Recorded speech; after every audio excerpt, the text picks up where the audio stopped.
and gentlemen, we're bringing out the cast of Severance. DJ Lockman, Ian Tulloch, Michael Martinez, Sarah Bott, Gwendolyn Christie, Oliver Nori Alonso, Kamal Tooman, Jack Cherry, Brett Bowers, Patricia Ortiz, Adam Scott, Dan Erickson, and Bill Taylor. Getting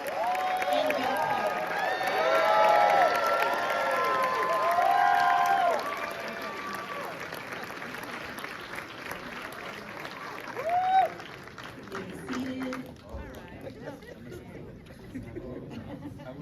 Thank you. You're so welcome. Just a little seating confusion. I told the audience about Sorry, guys. That was on purpose. Yeah. I quit. Choreography of interview. Hey, Adam. What's up, you guys? How are you? Thanks for doing this. Oh, anytime. I've been a fan of this show since day one, since first season, first episode. And I used my then Twitter account to tell the world about it. I wanted everyone to watch this show, so I'm really, really excited. We're gonna move this really fast, you guys, because we don't have that much time. I need to ask the pressing questions first. What are the goats? Well, it's a mammalian animal, bred for meat and... Tell me what the goats are about, though, for real. It's just us in this room. Well, we saw in this episode that there is a ceremonial sacrificial component to their existence, and I believe that it was said to guide a cherished woman to Kier's door. In terms of what that means, or if there are other applications for the goats, we're just gonna have to wait. We're gonna have to wait until season 3, which was just announced.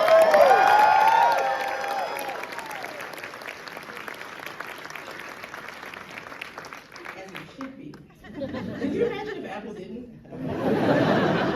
Okay, focus on the paper. So we're gonna bust down these cast questions because I have some more, but I want to get to each of you guys. So Adam. Yeah. Adam, my friend, you did an incredible double mark scene. You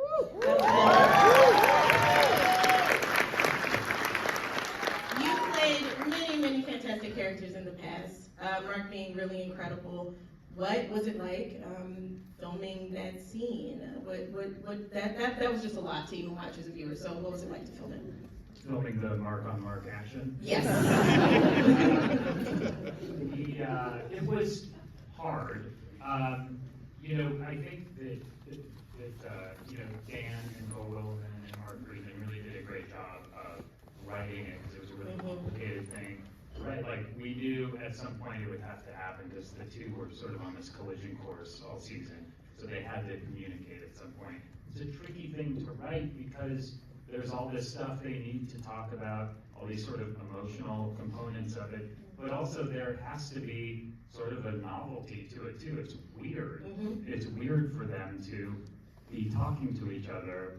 And so I think there were, there were versions, so many versions where they're talking about like, why does our hair smell? Like, what kind of shampoo is it? But then, we couldn't really do that because there wasn't time and so you didn't want it to be silly. And so there were all these different versions. We worked through all of them when we were on the set, and they were writing right up until the last second. But, we were just so lucky that how well written it was, and that Ben was there directing it, and Ben and Jeff editing it really did a huge service to the scene as well. It was challenging but super fun, I guess is what I'm trying to say. Oh man, I have so many more questions about that. Specifically the editing, but I'm gonna keep going and I'll text you, Adam. Fantastic, Patricia Arquette.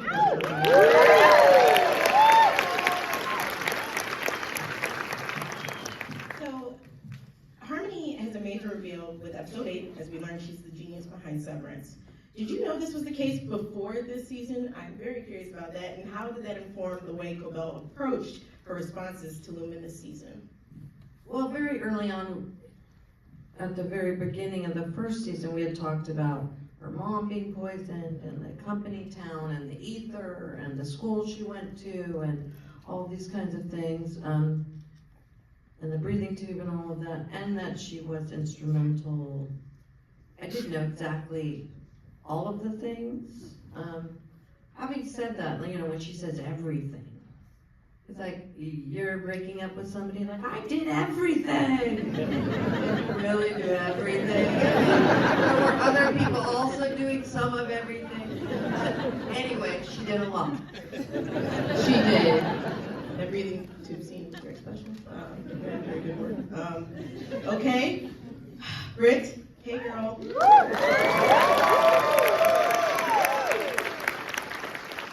Britt, you have another dual character situation that had to have been challenging to play. How'd you navigate playing Helena and also playing Helly R? Did I do the order right? Yeah. Yeah, you're playing Helena, playing Helly R. What the hell was that like? Yeah, that was a really wonderful 5D chess game that Dan gifted me. Thank you, Dan. You know, Helena is doing the job of what we do as actors in the first 4 episodes. She's trying to slip into the perspective of someone else. And what was really interesting to me about it was that she got to see how Mark and Irving and Dylan look and behave with Helly R. These connections that she didn't earn. And I think it really rattles her and changes the way she has been brought up in this high control company to think of the innies as subhuman. But it also opens up her own kind of understanding of herself. Yes, amazing character growth. That felt very rewarding after season 1. I just, yeah, keep going. So, Zach, my man, where are you? Hey, Zach.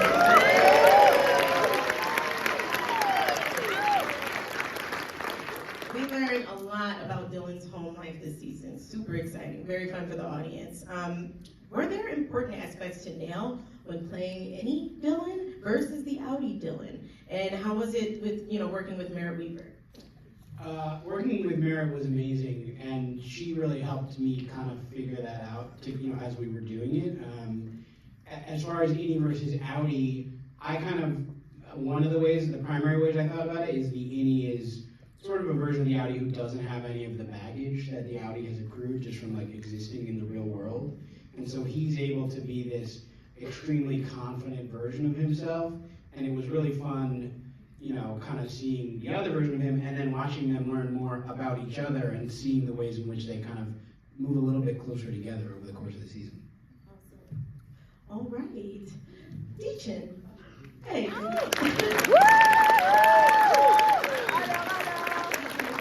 Dylan's reveal is one of the biggest surprises of the season. What went into playing all those different sides of her, from the backstory in Toe 7 to all the Innie versions of her versus Miss Casey? Yeah, it was very exciting to play all the different Innies, and there was so much work that went into distinguishing one from the other.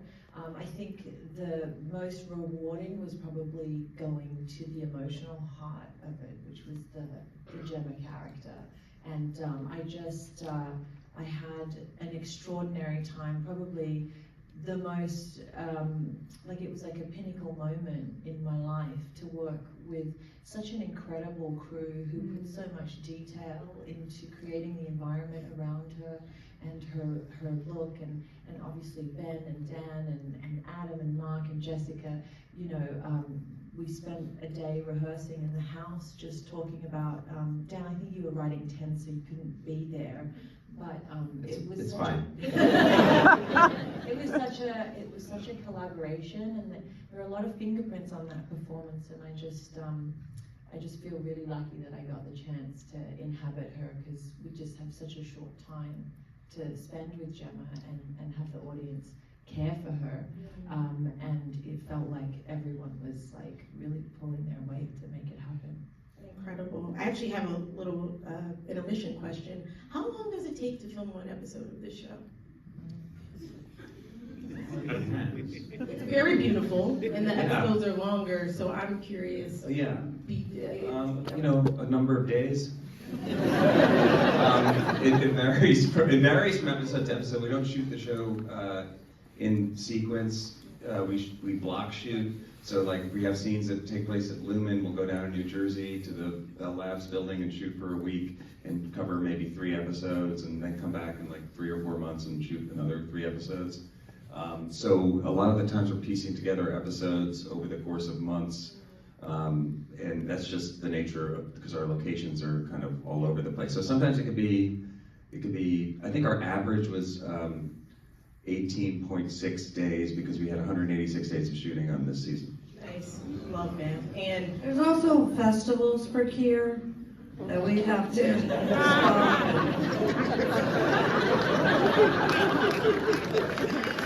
I also think Praise it's Kier. amazing that Jersey gets to say it's home to Lumen. I don't know if that's good or bad, but good for New Jersey. All right, let's keep it moving. Michael, Yes, ma'am. what's going on?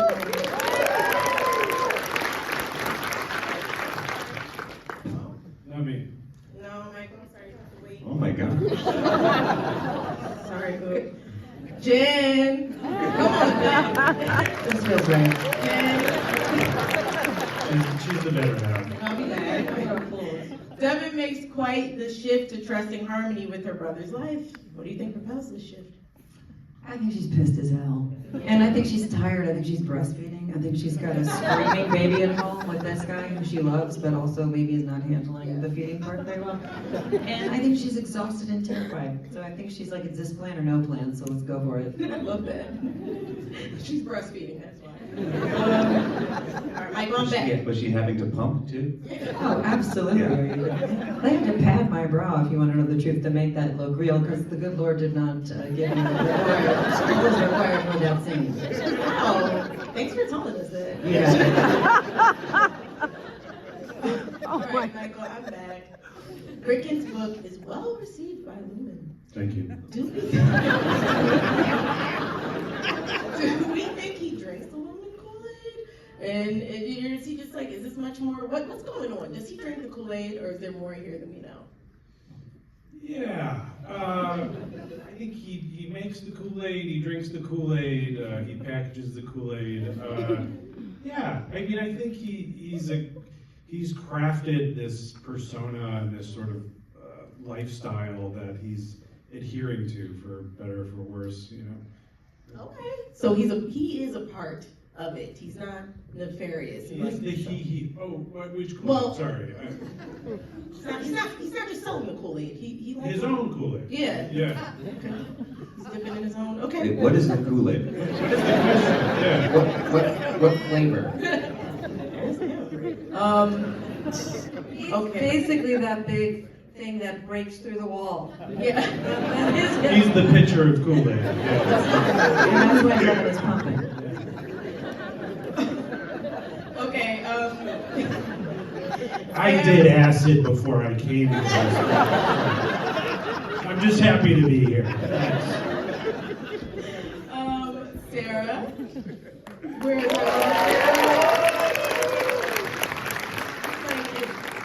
such a welcome character this season, which audiences find both comical and feel a sense of sadness for her situation. Do you think she knows that her situation isn't that of a normal kid's? Does she know that, or is this internship just considered appropriate, even coveted? Is she into it? What do you think? Yeah, I mean, I have to imagine she's grown up with this company since it's kind of her normal. And you kind of seem like she has a similar situation to Cobell. So, I mean, maybe it's not that abnormal for the people who are a part of this. But, I mean, it's definitely really sad to watch because she's not living a normal childhood at all. No, it's not. It's really depressing. Gwendolyn. Very usually do. It's good writing. I want more from my girl. Gwendolyn!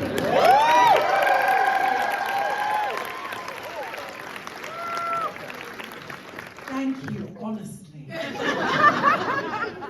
Lauren is certainly one of the most unique characters in Severance, which is saying a lot of unique characters here, with an interesting and intense dedication to her role.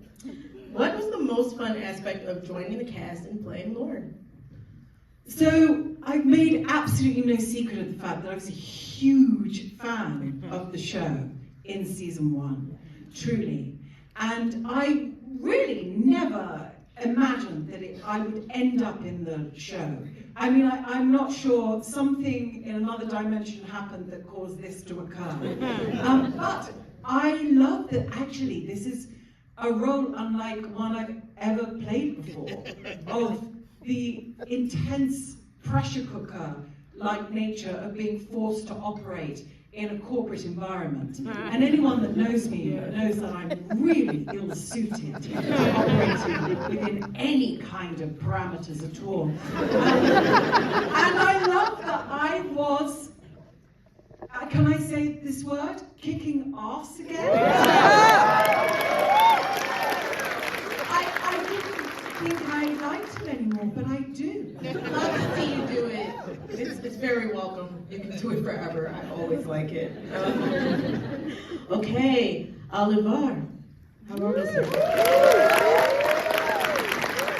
Thank you for not going. Mr. Drummond is very protective of the family and Lumen. And Lumen. Do you think Mr. Drummond really believes in what is being done at Lumen, or is he just as in the dark as everyone else? I think Mr. Drummond is one of the very dangerous people that we have seen throughout history that enforce tyranny and all kinds of stuff that goes on and has gone on throughout history. So I don't think he spends much time thinking about the mission. He's just acting upon the orders he's given and doing that. Kind of the only thing that I find sad about him being gone is that he and Helena obviously liked each other and saw she could seek something from him, some kind of humanity, and I really, really enjoyed playing that part of the character. And then I also really enjoyed playing the horrible, horrible person that is Robin. I have brain rot from so many different shows and movies, but I was like, he's not really dead, is he? But, a wonderful job, wonderful character. Thank you. See my time, man, so I think I'm okay. So I just wanted to ask a few more questions.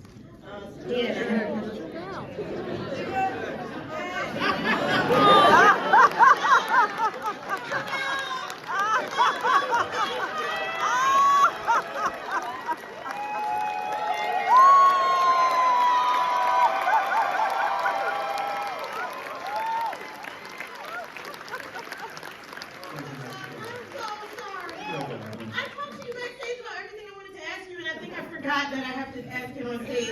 I'm so sorry. I'm so sorry, and I can't see down there because of smallness. Hi. So first of all, you led a rousing performance last night. I'm not sure. That kind of leads me to my question, which I think you get to be one of the most fun. I never know what's coming with your character as far as what you're going to get to do on this show. Felt that way in season 1. I mean, you're able to showcase so many different wonderful skills and just different. As an actor, I really admire how much you get to showcase on the show. So I'm just curious about what it's like. Do you know before you get a script what they're going to have you doing? Did you know? They tell me on the day. No. No, but what's it like when you took this role? Did you know you become so many memes? So it's such a large part of the culture? Absolutely not. I had no idea, and we were all finding it, like who this guy was. And, if he drinks the Kool-Aid or serves the Kool-Aid or packages the Kool-Aid, we didn't know. Or if he was the Kool-Aid. But, so it was just so fun to really find and explore how Milchick has just evolved from season 1 to season 2. He goes from serving as Cobell's second to now running the show. And I'm just curious, and it's very behind the process thing, but season 1, did you know that this is where he would be going, to this place of now running things? No. No. No clue. Was there any adjustment there for you to be like, okay, I have to, he's a little bit more of a clearer bad guy now? There was a moment of celebration. So finally, it's Milchick's turn. Yeah. Love that.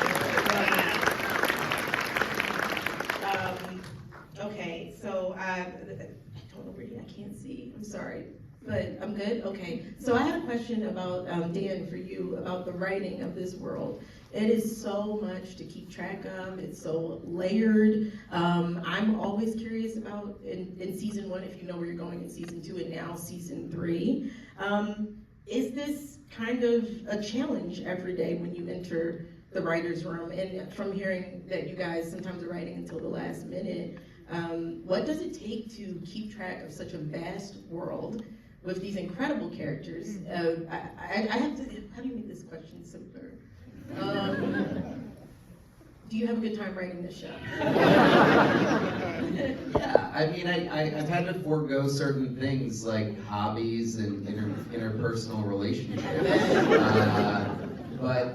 Yeah, we have a great time doing it. And it is, I think it is something where you have to find a balance between having a roadmap and knowing where you're going, and also being open to being surprised and delighted by certain things that happen as you're shooting or in the edit, where you're like, oh, there's suddenly this whole other part of it there that I didn't foresee, and now we have to explore that. But it's a matter of kind of having a solid enough endpoint in mind that you can take those little side quests and kind of eventually weave your way back to what you were always setting out to say. Absolutely. But yeah, I mean, we've got these big, like, conspiracy theory looking, boards up in the writer's room that make us all look like crazy people. I bet. I can't imagine. Watching the show makes me look like a crazy person, so I can only imagine. You guys are going to do a season 3. I'm going to ask a question that you're going to hate, but I think that people want to know. Will it be in another 3 years? Do you think we will see it soon? Well, season 1 took a long time because of COVID. Season 2, we had the strikes. Yeah, This season we're I mean, barring like a big hole opening up in the earth and just swallowing all of us down into the magma, I think it should be faster. There's also an asteroid that might hit the Earth. Well, there was an asteroid, but they're saying now it probably won't. Okay. So I think we're gonna be okay. So definitely, less than 3 years. No, I mean, that was, of course, we want to try, I mean, there's so many things that happened. There's so many things. But, Hey, can I say something though? Thank you for, look, if you're gonna wait that long, you really want it to be good. Thank you for giving us a very good season.